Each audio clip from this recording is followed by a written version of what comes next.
Good morning students. आज हम लोग सॉल्व करेंगे rational number worksheet number 3। Question 1 है, right the following rational numbers in the standard form.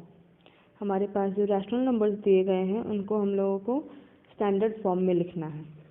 Start करते हैं। सबसे पहला है 33/77। 33/77 स्टैंडर्ड फॉर्म में लिखने के लिए हम लोग को पहले पता करना होता है कि इन दोनों का हाईएस्ट कॉमन फैक्टर क्या है, मतलब कि HCF क्या है। तो हम लोग को पता है कि 33 एंड 77 का HCF क्या है, तो देखने से ही पता चल रहा है 11 है। तो 11 से हम लोग को 33/77 को रिड्यूस करना है।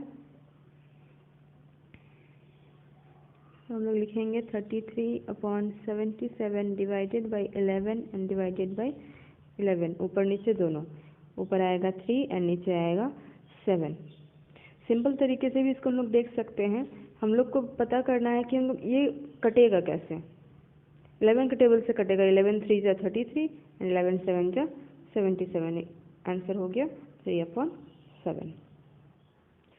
सेकेंड नंबर देखते हैं 64/-20।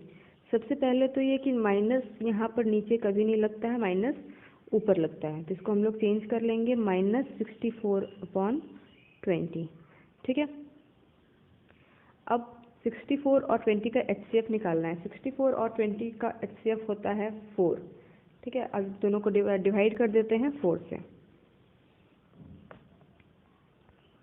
64 divided by 4 and 20 divided by 4. Answer will be -16/5. Third number है -27/-15। यहाँ पहले माइनस कैंसिल आउट हो जाएंगे और हम लोग का बचेगा 27/15। 27 और 15 का हाईएस्ट कॉमन फैक्टर होता है 3।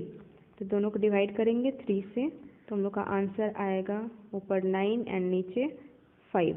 9/5 हम लोग का आंसर हो गया। फोर्थ नंबर है -105/98।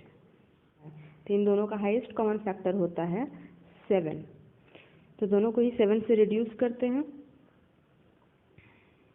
यहाँ लिखेंगे डिवाइडेड बाई 7, नीचे भी डिवाइडेड अपॉन 7। तो ये आंसर है हम लोग का, ऊपर आएगा -15 एंड नीचे होगा 14। ओके, यही हो गया हम लोग का आंसर -15/14। सेकेंड क्वेश्चन की तरफ बढ़ते हैं। Find x such that the rational numbers in each of the following pairs become equivalent. बोला है कि जो रैशनल नंबर का पेयर दिया हुआ है, x का ऐसा वैल्यू पता करना है जैसे कि ये दोनों रैशनल नंबर्स जो हैं वो इक्विवेलेंट हो जाए। हम लोग को पता है कि दो rational number p/q and r/s दोनों इक्विवेलेंट कब होंगे, जब p into S and q into R will be equal, मतलब p into S equals to q into R. बस इसी को यूज़ करना है और हम लोग सॉल्व कर लेंगे आराम से।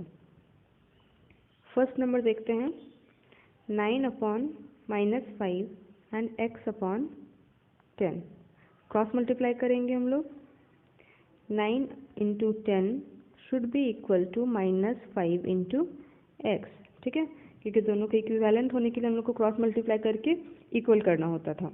तो हम लोग इधर आ जाएगा 90 इक्वल -5x। का आंसर क्या आ जाएगा, x/-18, इसको रिड्यूस करके। सेकेंड क्वेश्चन है 8/7 एंड x/-35। ठीक है, फिर से क्रॉस मल्टीप्लाई करेंगे। इधर होगा 7 इंटू एक्स इक्वल 8 इंटू -35। ठीक है, तो हम लोग लिख सकते हैं x equal to 8 into -35 divided by 7। यहाँ 7 इंटू हो रहा है, तो हम लोग जब इसको इक्वल टू के इस साइड लेकर आएंगे तो ये डिवाइड हो जाएगा। ठीक है, अब रिड्यूस करते हैं। 7 5 जा 35, तो आंसर हो जाएगा हम लोग का -40। x का वैल्यू हो जाएगा -40। थर्ड क्वेश्चन देखते हैं 36/x एंड 2। 2 सिंगल है तो हम लोग एज्यूम कर लेते हैं 2/1, ठीक है। अब क्रॉस मल्टीप्लाई करेंगे तो होगा 36 इंटू 1 इक्वल 2 इंटू एक्स, ठीक है। ये आ जाएगा 36 इक्वल 2x और x equal 36/2, so x will be 18, okay। Fourth number है x/6 एंड -13। अगेन हम लोग -13 को -13/1 एज्यूम कर लेते हैं और फिर क्रॉस मल्टीप्लाई कर देंगे।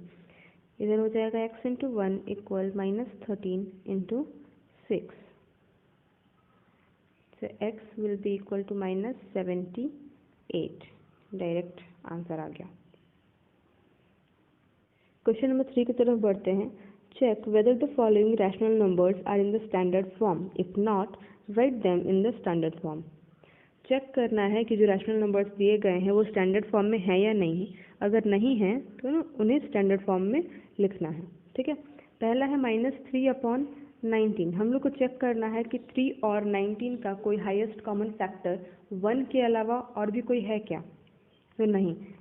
1 के अलावा 3 और 19 का कोई भी हाईएस्ट कॉमन फैक्टर नहीं है। इसका मतलब ये है कि ये स्टैंडर्ड फॉर्म में है, ये और रिड्यूस नहीं हो सकता है, ठीक है। सेकंड नंबर है 4/-7, ठीक है। सबसे पहले माइनस कभी भी नीचे नहीं होता है स्टैंडर्ड फॉर्म में, हम लोग को माइनस ऊपर लिखना होगा, तो हम लोग लिखेंगे -4/7। अब देखना है कि 4 और 7 का 1 के अलावा कोई हाईएस्ट कॉमन फैक्टर है क्या, नहीं, इसका भी नहीं है। मतलब कि अब ये स्टैंडर्ड फॉर्म में आ गया, बस यहाँ पर माइनस को नीचे से ऊपर ले जाना था, ठीक है। थर्ड नंबर है 14/35।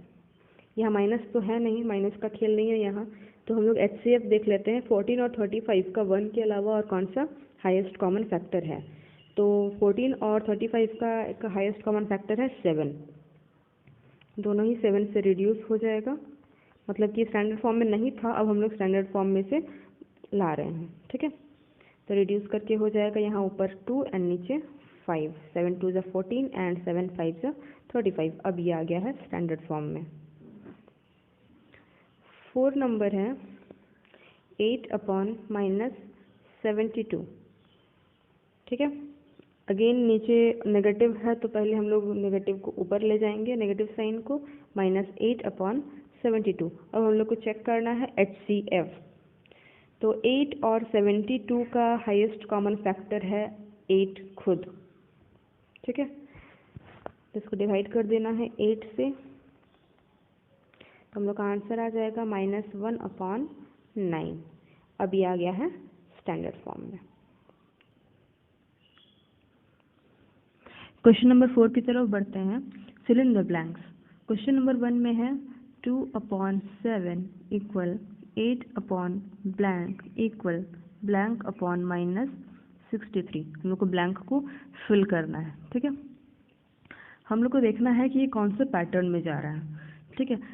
एक प्रॉपर्टी था रैशनल नंबर्स का, जहाँ पर हम लोग करते थे P/Q इंटू M, नीचे भी into M equal to R/S, जहाँ पर R/S और P/Q दोनों इक्विवेलेंट होता था। बस यही वाला हम लोग को कंसेप्ट यहाँ पर लगाना है। हम लोग को देखना है कि 2/7 में कौन सा ऐसा नंबर मल्टीप्लाई हुआ है जिससे ये यहाँ पर 8 बन गया है, ठीक है।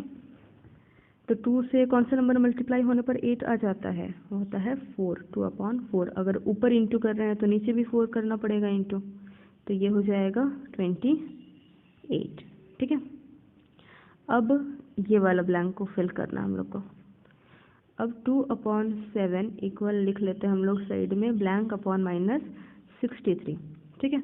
अब ऊपर ब्लैंक है और नीचे जो है वो दिया हुआ है। अब नीचे वाला पैटर्न हम लोग देखते हैं। 7 में क्या इंटू करेंगे कि -63 आ जाए, क्या इंटू करेंगे, -9, ठीक है। 7 9 जो 63 होता है और माइनस लगा हुआ है, इसलिए हम लोग यहाँ पे -9 से इंटू कर रहे हैं, तो -63 आ रहा है। इसी तरह से ऊपर भी -9 से इंटू कर देंगे तो हम लोग का आंसर आ जाएगा, ये होगा -18, ओके। सेकेंड नंबर देखते हैं 36/x, x मतलब ब्लैंक, इक्वल -4/9, ठीक है। ये फिर इक्वल है -84/x, ठीक है। पहले हम लोग इसको सॉल्व कर लेते हैं। तो 4 से 36 आने में कितने से इंटू होता है, या फिर हम लोग बोल सकते हैं कि -4 में हम लोग -9 को इंटू कर दिए तो वो 36 आ गया। अब ऊपर इंटू -9 हुआ है तो नीचे भी इंटू -9 होगा ना, तो इधर क्या हो जाएगा -81। पहला वाले x के लिए हो जाएगा -81 आंसर, ठीक है। लिखा हुआ है -4/9 इक्वल -84 ब्लैंक, ठीक है। फिर हम लोग पैटर्न को देखते हैं। 4 से 84 आने में कितने से इंटू किया जाना चाहिए, यह है 21 से, ठीक है, 21 से। अब ऊपर 21 से यहाँ पर इंटू किया गया है, इसका मतलब कि हम लोग को नीचे भी 21 से इंटू करना होगा। तो 21 से नीचे इंटू कर देते हैं तो ये आ जाएगा 189, तो हम लोग का आंसर हो गया 189। क्वेश्चन नंबर 3 देखते हैं। 105 divided by x equal x/-99 equal -5/-11, ठीक है। हम लोग पहले देखिए, इसमें भी x है, इसमें भी x है, तो ये दोनों को तो साथ में हम लोग सॉल्व नहीं कर सकते हैं क्योंकि दोनों में ही x है, और इसमें हम लोग को पूरा डिजिट दिया हुआ है पूरा, ठीक है। तो हम लोग एक बार ये दोनों को लेंगे, ठीक है, फिर एक बार इसको और इसको लेंगे। चलिए पहले इसको सॉल्व कर लेते हैं।